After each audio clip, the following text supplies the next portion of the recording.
नया कॉन्सेप्ट था, इसमें यूटिलिटी स्टोर्स खोलने हमेशा के लिए खैर बात कहना था। लो क्वालिटी, करप्शन, कमीशन का खात्मा कर दिया गया और इस नए जदीद डिजिटल वॉलेट के जरिए हमने तकरीबन 40 लाख ख़ानदान जो कि 2 करोड़ अफराद से ज़्यादा बनते हैं, चारों सूबों में 2 करोड़ से ज़ायद अफराद इस प्रोग्राम से 20 अरब रुपए की लागत से इस प्रोग्राम को इजरा किया गया। पहली मरतबा हुकूमत ने शफाफ तरीके से ना लाइनें लगी हैं, ना शिकायत आई हैं। अब ये नेट 5,000 रुपये फी खानदान मिलेंगे। रमजान पैकेज से 2 करोड़ अफराद मुस्तफीद होंगे। फी खानदान 5,000 रुपए दिए जाएंगे। नए डिजिटल वॉलेट के जरिए करप्शन का खात्मा कर दिया। 20 अरब रुपए बजरिया डिजिटल वॉलेट हकदारों को पहुंचाए जाएंगे। वज़ीर आज़म शहबाज शरीफ कहते हैं कि माजी में बदतरीन करप्शन की कहानियां ज़बान ज़द-ए-आम थी। यूटिलिटी स्टोर्स में आवाम का पैसा करप्शन की नजर हो रहा था। पहली मर्तबा हुकूमत ने शफाफ तरीके से निज़ाम मुतारिफ कराया। पहली बार न लाइनें लगी न शिकायत आई।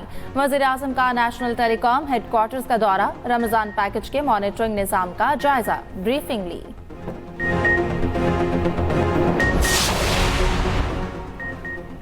पार्लियामेंट का मुश्तरका इजलास कुछ देर बाद शुरू होगा। सदर ममलकत आसिफ जरदारी खिताब करेंगे। सदर ममलकत इत्तेहादी हुकूमत की 1 साला कारकर्दगी का अहाता करेंगे। स्पीकर कौमी असम्बली सरदार रियाज सादिक मुश्तरका इजलास की सदारत करेंगे। मुसल्लह फौज के सरबराहान और चेयरमैन जॉइंट चीफ्स को भी शिरकत की दावत। सूबाई गवर्नर्स, वज़राए आला, सूबाई असम्बलियों के स्पीकर्स भी मदऊ। PTI के सदर के खिताब के दौरान भरपूर एहतजाज का प्लान।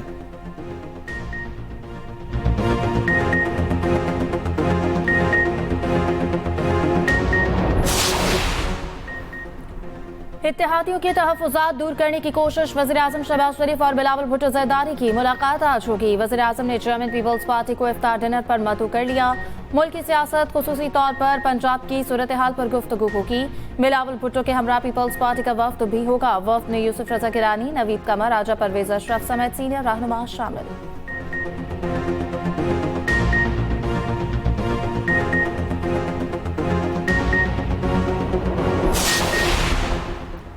हुकूमत को IMF किस्त के हुसूल के लिए नए टैक्स अहदाफ और शराइत का सामना। तकनीकी मुज़ाकरात में पाकिस्तान से डू मोर का मुतालबा मुतवक्के।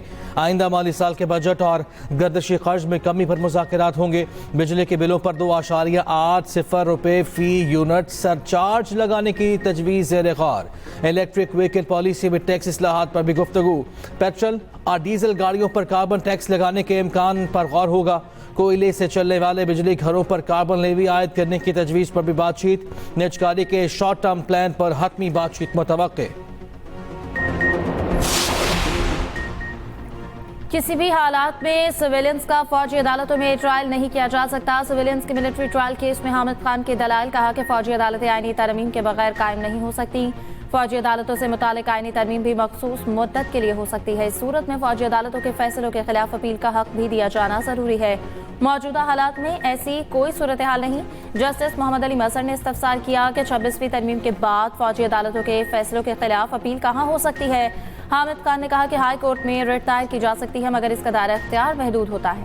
फौज एग्जीक्यूटिव का हिस्सा है जो अदालती इख्तियारात इस्तेमाल नहीं कर सकती। आर्मी एक्ट को एक तरफ रखें तो आइन में फौजी अदालतों की गुंजाइश नहीं। आर्टिकल 245 में भी फौज को जुडिशल इख्तियार हासिल नहीं। लाहौर बार एसोसिएशन के वकील हामिद खान के दलाइल मुकम्मल।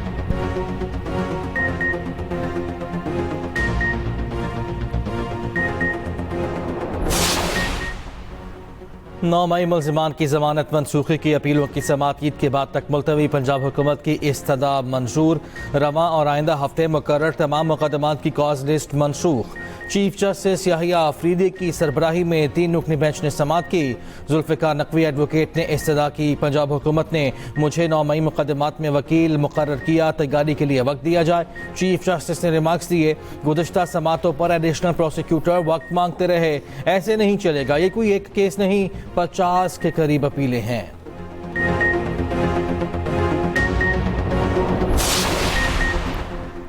पीटीआई रहनुमा सलमान अकरम राजा के एटीसी से जारी वारंट मुअत्तल। इस्लामाबाद हाईकोर्ट के फरीकैन को नोटिस, 2 हफ्तों में जवाब तलब। सलमान अकरम राजा जाती हैसियत में पेश, कहा इल्जाम है किसी पुलिस स्टेशन पर हमला हो गया, मैं इसमें शामिल था, तो आप ऐसे ना करें ना। फिर कायम मकाम चीफ जस्टिस का मुस्कुराते हुए मुकालमा, कहा आपको पता है ना आपके बारे में कहा जाता है, आप बोलते बहुत हैं।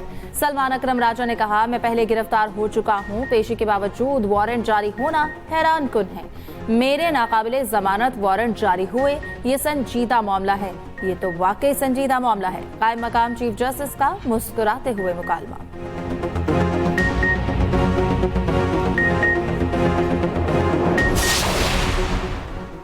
पेशावर हाई कोर्ट ने पीटी रहनुमा फैसल जावेद को 15 अप्रैल तक हिफाजती जमानत दे दी। जस्टिस वकार अहमद और जस्टिस साबितुल्लाह खान पर मुश्तमिल 2 रुकनी बेंच ने समाअत की। दरख्वास्त गुजार ने कहा उम्र के लिए जाना है, 1 हफ्ते में वापस आ जाऊंगा। जस्टिस वकार ने रिमार्क्स दिए, हुकूमत को इतनी मोहब्बत है आपको मुल्क से बाहर नहीं जाने दे रहे।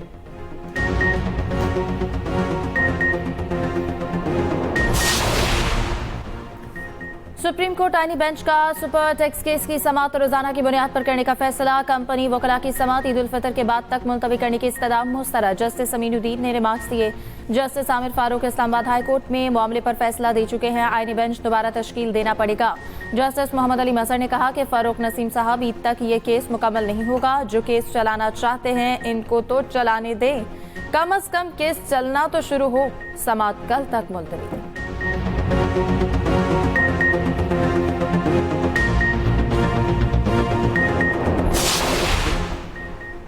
190 मिलियन पाउंड के मामले में अहम पेशरफ्त। हुकूमत का रकम से टेक्नोलॉजी यूनिवर्सिटी और दानिश स्कूल्स कायम करने का फैसला। बरतानिया की नेशनल क्राइम एजेंसी की जानिब से वापस की गई मनी लॉन्ड्रिंग की ये रकम उस वक्त सुप्रीम कोर्ट की तहवील में है। रोजनामा एक्सप्रेस और एक्सप्रेस ट्रिब्यून की रिपोर्ट के मुताबिक सुप्रीम कोर्ट ने भी हुकूमती फैसले पर रजामंदी का इजहार किया है। वज़ीर आज़म ने वफाकी वज़ीर एहसन इकबाल की सरबराही में माहिरीन की 10 रुकनी कमेटी कायम कर दी। कमेटी मुजवज़ा यूनिवर्सिटी के प्रोग्राम और स्कूल्स की फहरिस्त तैयार करेगी। कमेटी मतलूबा कानून साजी के अलावा 1.5 साल में तामीर की मॉनिटरिंग भी करेगी।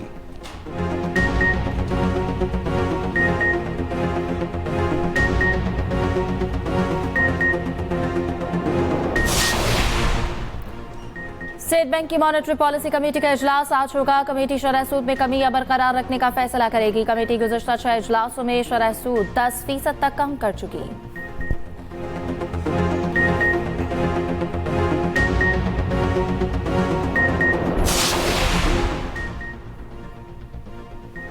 नायब वज़ीर आज़म इसहाक़ डार की ज़ेर सदारत हाई पावर सिलेक्शन बोर्ड का इजलास।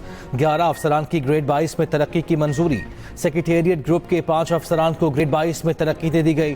तरक्की पाने वालों में आयशा हुमैरा चौधरी, ज़हूर अहमद, डॉक्टर नवाज अहमद, हमाद शमीमी और मोहम्मद असलम गौरी शामिल। इंफॉर्मेशन ग्रुप के अंबरीन जान की भी ग्रेड 22 में तरक्की। शहजाद हसन और सैयद अम्मार नकवी को ग्रेड 22 में तरक्की दे दी गई।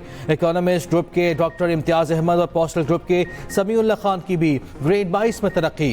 रेलवे CNT ग्रुप सैयद मजहर को ग्रेड 22 में तरक्की दे दी गई। मुस्तफा आमिर कत्ल केस में बड़े इंकशाफात का इम्कान। स्पेशल प्रोसिक्यूटर जुल्फिकार आरआई ने आला पुलिस हुकाम को गाइडलाइन के लिए खत लिख दिया। DIG, CIA, SSP और तफ्तीशी अफसर के नाम खत। मुलजिम अरमगान के वालिद और मकतूल की वालिदा को शामिल तफ्तीश करने का मुतालबा। कहा कि अरमगान और साथियों का ताल्लुक दहशतगर्दी या दहशतगर्दों की माली मुआवनत करने वालों में हो सकता है। मुलजिम अरमगान मनी लॉन्ड्रिंग में भी मुलविस हो सकता है। मुलजिम का ताल्लुक मनशियात के बैनुल-अक़वामी डीलर से भी मुमकिन।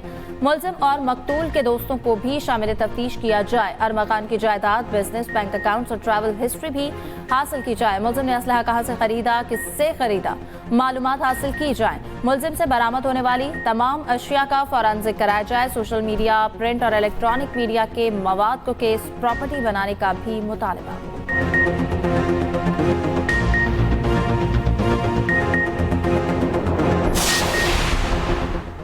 म्यू अस्पताल लाहौर में इंजेक्शन का रिएक्शन, एक और मरीज दम तोड़ गया। जामबहक अफराद की तादाद 2 हो गई। 26 साल दौलत खान चेस्ट वार्ड में ज़ेर इलाज था। 14 मरीज मुतासर, हालत खतरे से बाहर। अस्पताल सराय के मुताबिक चीफ एग्जीक्यूटिव म्यू अस्पताल ने इंजेक्शन के इस्तेमाल पर पाबंदी लगा दी। प्रोफेसर इसरार तूर की सरबराही में आला सतह तहकीकाती कमेटी भी कायम।